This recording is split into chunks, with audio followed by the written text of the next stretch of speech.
તો મિત્રો અત્યારે સૌથી પહેલા વાત કરવામાં આવે તો ચૈત્ર વસાવાને છોડાવવા માટે મોટા મોટા વકીલો પણ મેદાને ઉતર્યા. તો ચાલો દર્શક મિત્રો આપણે વિડીયોની અંદર જાણવાની કોશિશ કરીએ કે શું છે આખો મામલો અને શા માટે ચૈત્ર વસાવાને જેલમાં લઈ જવા પડ્યા, શું એવી રીતે શું મોટી ભૂલ કરી અને શું ખરેખર હવે વકીલો પણ મેદાને ઉતર્યા. ચાલો દર્શક મિત્રો આપણે વિગતવાર વિડીયોની અંદર જાણવાની કોશિશ કરીએ. પણ વિડીયોની શરૂઆત કરીએ એની પહેલાં ખાસ કરીને વિડીયોને એક લાઇક કરી નાખજો અને ચેનલ ઉપર આજે પહેલીવાર આવો છો તો ખાસ કરી દર્શક મિત્રો ચેનલને પણ અવશ્ય સબસ્ક્રાઇબ કરજો, જેથી કરીને આવનારા સમયમાં તમને આવા અનેકો વિડીયો મળતા રહેશે.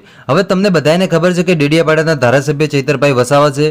આ ચૈતરભાઈ વસાવા કે જેમની હમણાં 2 દિવસ પહેલાં જ અટકાયત કરવામાં આવી. અટકાયત શા માટે કરવામાં આવી? કેમ કે એ મિટિંગ ચાલતી હતી. મિટિંગમાં સામસામે અફરાતફરી થઈ, સામસામે ગ્લાસો ફેંક્યા અને ત્યારબાદ એ વિરોધ ઉગ્ર બન્યો.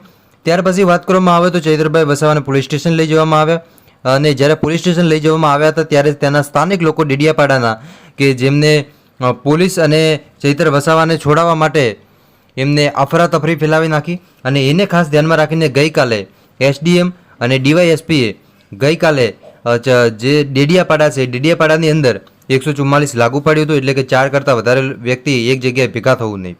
હવે અત્યારે વાત કરવામાં આવે તો ચૈત્ર વસાવાને છોડાવવા માટે શું ખરેખર વકીલોની એન્ટ્રી થઈ છે? જી હા, બિલકુલ આ વાત સાચી છે ભાઈ.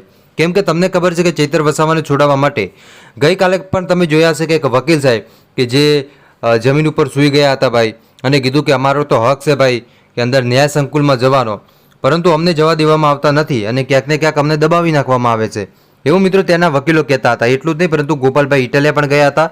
જો કે ગોપાલભાઈ ઇટલિયા જતા એમના ચૈત્ર વસાવાના રિમાન્ડ નામંજૂર થયા. હવે મિત્રો વાત કરવામાં આવે તો શું ખરેખર ચૈત્ર વસાવાને લઈને જે વકીલો છે ખરેખર મેદાને ઉતરશે? તો મેદાને ઉતર્યા છે ભાઈ. હવે આવનારા સમયમાં મારા ભાઈઓ જોવાનું એ મહત્વનું રહેશે કે આગળ શું થાય છે ભાઈ.